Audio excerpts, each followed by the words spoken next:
Today we are finishing up a series we have been in the book of Hebrews, or I've referred to it often as the Sermon to the Hebrews. Now, written as this, so we've been studying and learning about this story that tells, or this letter, this sermon that talks about who Jesus is, particularly using the image of Jesus as the great high priest. But one of the primary images or calls in Hebrews is to keep our eyes fixed on Jesus. As we run the race, as we live this life of faith, an important part of that is looking to Jesus as our example, and also staying fixed and attached to Him because He's the only one who can bring us through. It was a letter, a sermon written to a group of people who were probably discouraged. They were struggling in their faith, maybe facing persecution, maybe having doubts.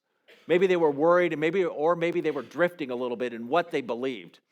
And so this letter, this sermon was sent to them to encourage them to keep their eyes fixed on Jesus and to come and to run the race that was set before them, to throw off all the entanglements, the things that were dragging them down, to run, to live by faith, to trust in the faithful one, this faithful one who's described as the great high priest. So we come now to the last chapter, what we call the last chapter. Again, chapters and verses were something added much later.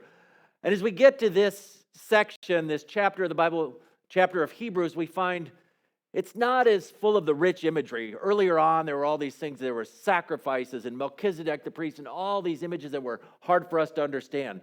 The last part, for the most part, becomes relatively simple. It's a much more straightforward. There was a little section in the middle there about being outside the camp and the blood and the altar. We're not going to get into that today. But it also seems to lack some of that soaring rhetoric of earlier in the letter. And the ending also reminds us in part that it is a letter. In the very end, we get the section about greet all your leaders and all the Lord's people. So whoever wrote this wasn't able to deliver it in person.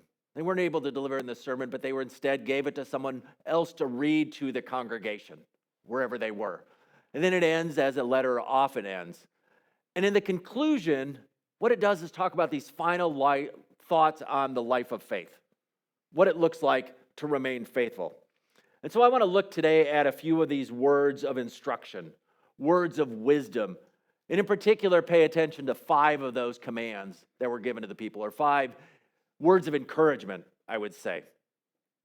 But first, before we look at those 5, I want to pay attention to some connective tissue, some things that put all these together, or maybe we could call a foundation as we consider all these things that we need to keep in the back of our mind, or maybe even in the front of our mind as we read through these 5. The first is that very last verse, the final words of the book of Hebrews. Grace be with you all. And it reminds us that grace is a gift from God. Grace is more than forgiveness. Grace is what empowers us to live. It's a call to live a faithful life. So even as we hear the commands, as we hear these calls to be faithful, we're reminded that we're not saved by those things we do, but we're instead saved by grace. But that grace also encourages us to live a faithful life and live in dependence on the one who is faithful. The other foundational part is this in chapter 13, verse 14. For we do not have an enduring city, but we are looking for the city is to come. It's a reminder that the world they currently know does not offer an abiding city for them. It's a reminder that for these people and for us, this is not our final destination. This is not our enduring place, but there's somewhere else we're looking forward to. It's a reminder that we're in some sense strangers and pilgrims, which also reminds us that we are somewhat of outsiders, that we don't completely fit in. And so we'll talk a little bit about that as we're looking at these. And so to follow Jesus, to live a life of faith may mean they get put out. And that was referenced in verse 13. Where it said, let us then go to him outside the camp, bearing the disgrace he bore. In other words, Jesus, in his ministry, he ended up disgraced, shamed as he was hung on a cross. Part of the crucifixion that the Romans did oftentimes to slaves, to rebels, was not merely to execute someone. You could execute someone much more swiftly, much more quickly than hanging them on a cross. Hanging them on a cross did 2 things. One, it reminded people of what happened to those who rebelled against the power of Rome. So we often have a picture of the cross way up on a hill, and it was likely on somewhat of a rise, but most of the time when people were crucified, they were crucified nearly at eye level. So anyone entering into the city was looking in the face of the person being crucified. And they were crucified in a way that brought shame upon them. And so there was this disgrace that was brought on them. And so in the same way Jesus suffered, we're called also to remind us that sometimes following him, sometimes that picture of taking up the cross means we can suffer shame. We can just suffer disgrace. We can sometimes be put outside the city. That our home is with God and we may not fit in.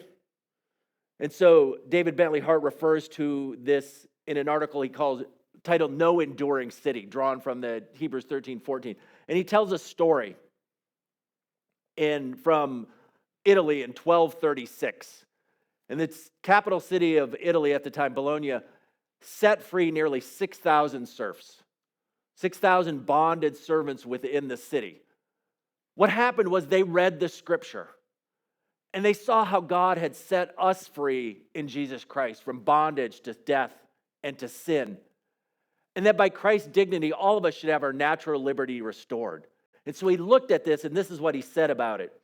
He said, it was an altogether radical proclamation of an intrinsic incompatibility between the concrete realities of the prevailing social order and the language of the gospel that Christian society professed to obey. Notice that. He says there's an intrinsic incompatibility between the social order. The social order said that it was okay to put people in slavery. And the people of the city read the scripture and said, what we do here in society does not match up with what the gospel, the good news of Jesus proclaims. There's a radical incompatibility, intrinsic compatibility, and we can't live that way. And that's part of what the writer to the Hebrews is getting at, is there is often an incompatibility between the gospel of Jesus Christ and the prevailing social order. It takes all different shapes and forms, but what we grow up with, what we take in through movies, through television, through reading, through newspapers, through all sorts of ways, are not always compatible with the gospel of Jesus Christ. And by the gospel, we don't simply mean we're talking about his life, death, and resurrection, but all that Jesus proclaims, all that he represents, all that he stands for. And so for the people who received the letter to the Hebrews, there were economic and social implications, difficulties and challenges. As they chose to follow Jesus, it meant things in their life. But they saw that the good news of Jesus demanded following him. And it may call us also to go against the social order. It may call us to go against culture. It may call us to go against the government. It may call us to go against family and friends. But it calls us to a different way of life. And so I want to look at 5 of the commands briefly that are offered in these opening section of chapter 13 and consider those. And ask how can we as individuals and as a community live them out? So first, chapter 13, verse 1. Keep on loving one another as brothers and sisters. So remember again, he's writing to a church. It's a sermon written to a congregation of people of following Jesus. And notice, it says, keep on loving one another. There's a sense where they're already doing this. In other words, they're called to persevere in this.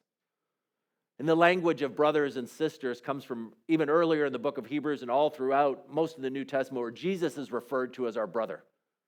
He's the one who's the example. And so here we can think of the words and actions maybe that promote mature living. And so loving one another takes all different forms, doesn't it?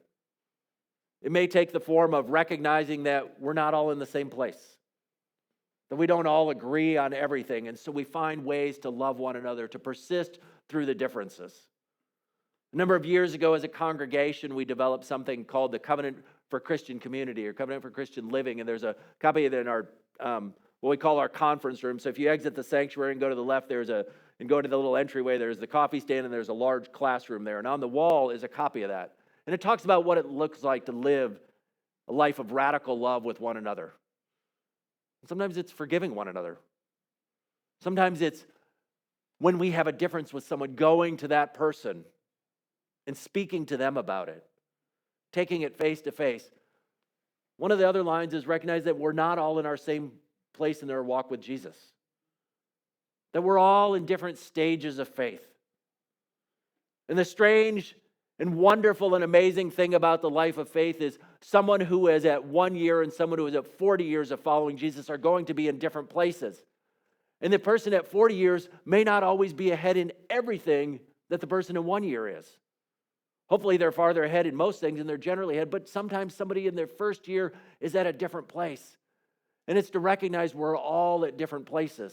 And it's not our place to decide, but our role is to encourage them, to walk beside them. And we spent a number of weeks ago looked at a lot more of that. But what it looks like to say, love sometimes means encouraging someone coming alongside someone, encouraging them in their walk of faith, helping them to love Jesus more, helping them to love their neighbors more. And to recognize that when we talk about church and loving one another, it's not just within these four walls right here. It's not just when we're sitting in the pews. Our love for one another might take place out in the narthex. Our love for one another might take place down in the gym when we're eating a meal together. It might happen out in the parking lot. It might happen outside of these walls. But it's a call to love one another. It isn't as if when we walk in the doors on Sunday morning, all of a sudden, I say, well, now I've got to love you. But once we exit those doors, hey, gloves are off. We can go at it. No, this is a love for one another at all times. But the love for one another that he speaks of is not just for those we know. And so at verse 2 of chapter 13, do not forget to show hospitality to strangers. For by doing so, some people have shown hospitality to angels without knowing it. So it's this picture of saying that while we care for the family and those who are close to us, that can sometimes be easy to do. Sometimes it can be hard, but sometimes it can be easy to do. But in the process of doing that, of loving those close to us, we might forget those or ignore the people far away. And so we realize God doesn't forget. That we're called to live out the faithfulness as we are strangers. As we look around and say, we're called to love the people we don't know so well. To show hospitality, to welcome them in some ways. And so I like the way Amy Peeler says it. She says, every Christian really lives as a stranger. And so that goes back to that picture of we all are strangers and pilgrims on the earth. And so loving someone you do not know is made easier by the reminder that you share the same mode of existence on earth. In other words, when we remember that we are strangers too, we find someone who's a stranger to us and we realize we're in some ways the same way. We're in some ways the same kind of people. We're both strangers, and so it enables us to love them as different. And so loving someone you do not know is made easier by the reminder that you share the same mode of existence on earth. And part of the way we do that is to recognize the inherent dignity of each person, to recognize that each person we meet, everyone we meet is created in the image of God. Everyone we meet is an image bearer. Everyone deserves dignity. And so there's a very famous quote from C.S. Lewis, a long section in his essay called The Weight of Glory. And so I want to read a little bit of that. And he says this: it is a serious thing to live in a society of possible gods and goddesses. And he's talking about just that we are infused with the divine. He's not implying that we're gods, and we sometimes think gods, but there is a divinity in us. In a sense, a spark of who God is. To remember that the dullest and most uninteresting person you talk to may one day be a creature, which if you saw it now, you would be strongly tempted to worship. He talks about the way we're transformed by who Jesus is. And then he says, or else a horror and a corruption such as you now meet, if at all, only in a nightmare. And then this line, he says, there are no ordinary people. You have never talked to a mere mortal. And then as a Catholic, he goes on, he says, next to the Blessed Sacrament itself, your neighbor is the holiest object presented to your senses. Think about that. Do we consider our neighbors as holy, as somehow infused with who God is? When we think back to the opening words of Scripture, when it says that in the image of God, he created the man and woman, he created them. God created each one of us in his image. So in some sense, there is a bit of the divine in each one of us. Again, not saying we are gods. There's all distortions of that. But to remember, when we meet someone on the street, when we're checking out at the grocery store, when we're walking down the street and we see the person holding up the sign on the street corner, when we're at work and we're dealing with our boss or someone who works for us, when we're at school and we're dealing with someone in the classroom, do we recognize that they are a person with inherent dignity? That they are someone who is created in the image of God and thus deserve a certain way of being treated. And so I think this is important, and especially as we consider the next part of the call. And so he's moving on from strangers and goes on and says, continue to remember those in prison as if you were together with them in prison, and those who are mistreated as if you yourselves were suffering. And this connects to that, this picture of, do we treat the prisoners? How do we treat those who are suffering as someone with inherent dignity? And this is not to say we ignore crimes. It's not to say that someone who has committed a crime doesn't necessarily deserve, if we use the words, to be in jail. But it's to say they also at the same time deserve to be treated with dignity and with respect and treated as humans, which means we don't refer to them as vermin or rats. We don't use language that dehumanizes people in any shape or form. We don't use prisoners as a prop for political purposes, but instead we treat them as people deserving of dignity and respect. Again, not ignoring anything and saying, okay, they committed a crime and the jail is the place we keep them as a society, but it does not make them less than human. They continue to be human beings deserving of dignity. And so we go and we visit them. And we understand their story. A couple of years ago, our family did a trip down south, and we toured a number of sites of the civil rights movement. And one of the places we visited was the Legacy Museum, a museum created as a part of the Equal Justice Initiative. Brian Stevenson, who wrote the book Just Mercy, and the movie that was made from that, created this. And it's a museum that traces the history from slavery to modern-day incarceration. And one of the displays there was a powerful display near the very end of it where you could sit as if you were sitting across from someone. I know if you've ever visited someone in jail and you sit down at the little thing and there's the little window and you can talk to the person. If you've never done it yourself, you've at least seen it on television. You've got a picture of what this idea is. But what they had done at the Legacy Museum was they had videoed people who were in jail and had them speaking. And so you sat down, and then using technology, they projected them on this glass screen. So it was as if you were talking to them or hearing them talk to you. Or they didn't respond to you. It was just a video recording of them talking to you. But you could hear these stories, and as you heard their stories of them being in jail, you were reminded that yes, they were in an orange jumpsuit. Yes, they were in jail, and many of them had done horrible crimes. Some had not. But they were still a human being, deserving of dignity and deserving of respect. And so I think when the writer of Hebrews says this and talks about the call to visit those in jail, it's a reminder in part to remember those who are often forgotten. I mean, I'll give it to you. I go through many weeks and I don't necessarily think about there's people in jail. In the United States, hundreds of thousands of people in jail. But to remember them and to remember that they too are people and deserving of our dignity and deserving of our respect. And there are people who are called to that ministry, to go and to regularly visit in jail. But consider what it is you can do and how you can think about those who are in jail or those who are mistreated.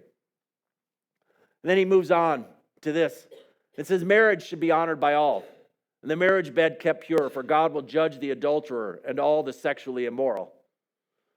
In some sense, this is a statement about all of sexuality. It's a reminder that the way we use our bodies makes a difference.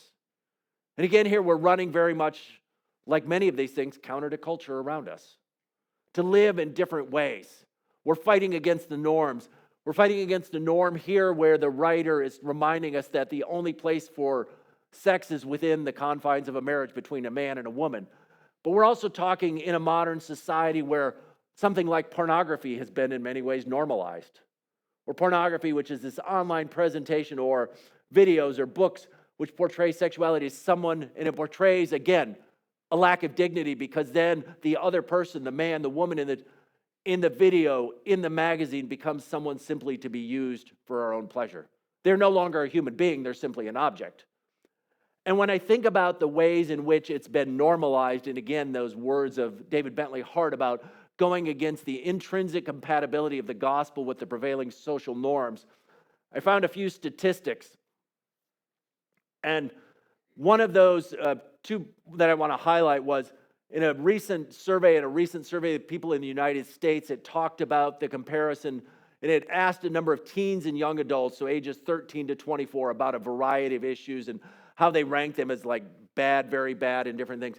And one of the interesting statistics that came out of that was that for that particular age group, in this study done, that they ranked overeating as more immoral than watching pornography. But it's not to pick on just young folks here, but to say, and so if we looked at nationwide, about 1 in 2 adults, those 25 and over, do not consider viewing pornography as morally wrong. So 1 in 2 adults. And I know there's probably some of us, if statistics are right, there are some of us in here who view pornography. There are some of us who may struggle with the pornography. And so this isn't a point in your face and tell you how terrible you are. But it's a reminder that often what we do is fighting against the prevailing norms of culture. And so when the preacher in Hebrews says, this is what it looks like to follow Jesus, it's a different life in our sexual ethic, we're fighting upstream in many ways. And so we battle against that. Final one to think on. We had sex, now what do we get to talk about? Money. All right. Keep your lives free from the love of money and be content with what you have, because God has said, never will I leave you, never will I forsake you. And so the call is a freedom from money and the love of comfort. And so for this original church, there was a danger when they were confessing Jesus Christ that they could lose their jobs. That because they did not follow Jesus, they might not be allowed to be a part of a trade guild and would have struggles financially. Now for us, we may not face the same sort of economic persecution. It may not be prominent, but what we have to consider is what is called normal when it comes to the uses of our finances. What should we participate in? How do we benefit from the mistreatment of others? And this is a challenging thing, and one of the interesting things is I've found over the years of being in church and being in small groups and discussing with people that there are a lot of topics we feel comfortable discussing, but money's not usually one of them. You can sit in a group and people talk about maybe their marriage struggles or their anger issues or their lust issues or whatever it is, but rarely in a group of folks, Christians sitting around, does anybody talk about their money. Part because sometimes money is a sneaky and tricky thing. Most of us wouldn't consider ourselves wealthy. And so we think, I don't have a problem with money. But here is what he's talking about and getting at is this picture, and again, read the verses, keep your lives free from the love of money. In what ways are we shaped and molded by a desire for money? In what ways do we see money as potentially the way that will solve all of our problems? That if we just had a little bit more, if I just had a little bit more, then I'd be comfortable. If I had a little bit more in my retirement account, if I had a little bit more in my checking account, if I had a retirement account, I would be happy and I would be content and I would feel safe and secure, which is why it says, because God says, never will I leave you, never will I forsake you. It's a reminder that God will not leave you, God will not forsake you, but money will. Money will not keep you secure. And it's a way to maybe think about, how do we use money? How do we think about money? How do we think about the way we spend and the way we spend money and how it affects others? And the wise use of our money. And how do we benefit from the treatment of others? And so it talks about contentment as a cure, where it says, and be content with what you have. I recognize that I don't need more. I can be content with what I have. And for a number of years, I think about in the United States in particular, simplicity has become kind of an aesthetic, if you will. There's a magazine, Real Simple, and simple living, although you look at some of the simple living and people are still living with a whole lot of really expensive stuff to live a simple life. Simple living is not an aesthetic, but a demonstration of dependence on God. It's to say, I don't need one more of this. I don't need 5 more of these, but I can be content with what I have. And it's practicing, for some people, it's maybe taking a journal and looking around and saying, oh, I'm okay with these things I have. Maybe it's taking an inventory in your closet or whatever particular, maybe it's for some, it's your closet, maybe for some of you, it's your shop or your shed, and you're looking through and say, how many of this particular item do I need?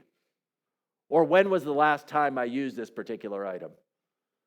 And for many of us, it's the, but I might someday, right? Very true. And there's no right nor wrong answer for any of us. The Bible doesn't say if you haven't used it in 6 months, get rid of it. But what it does say is, are you content with what you have, and to not get caught up in thinking that the items that you have, that the money that you have will make you content, or those items will keep you secure. And so he's talking about this idea of being fixed on Jesus and saying, Jesus is the only one who can secure our future. Jesus is the only one who provides ultimate, guaranteed, lasting security. It's not a Roth IRA, it's not a 401k, it's not our investment in classic cars or toys, whatever it is. It's Jesus and Him alone. And so it's a reminder that we are called to demonstrate a dependence on God. And so the final words in the book of Hebrews, they're lasting words, they're enduring words. They're not simply words written to a congregation 2,000 years ago, but words we can invite and hear for ourselves, that we're invited by Jesus. We're invited by Jesus to be empowered by His grace. The grace that saved us, the grace that enables us to live, to not do these things on our own, to love the stranger, to love the prisoner, to free ourselves from money is not something we can do through our own power, but only through the power and the Spirit of God working inside of us, only through the grace of God. And so if one of these is a struggle, if it's a struggle to love the people in the congregation, if it's a struggle to show hospitality to strangers, if it's a struggle to think of people in prison as people with dignity and respect, if it's a struggle to keep marriage bed pure, to remain sexually pure in some ways, if it's a struggle to be free from the love of money, go to God and ask Him, because you cannot do it on your own. So it's a call to live empowered by His grace, to live this life of faith. And to remember that we are strangers. We are pilgrims. And we have no enduring city here. But we do have an enduring King. And He calls us to follow Him. Amen.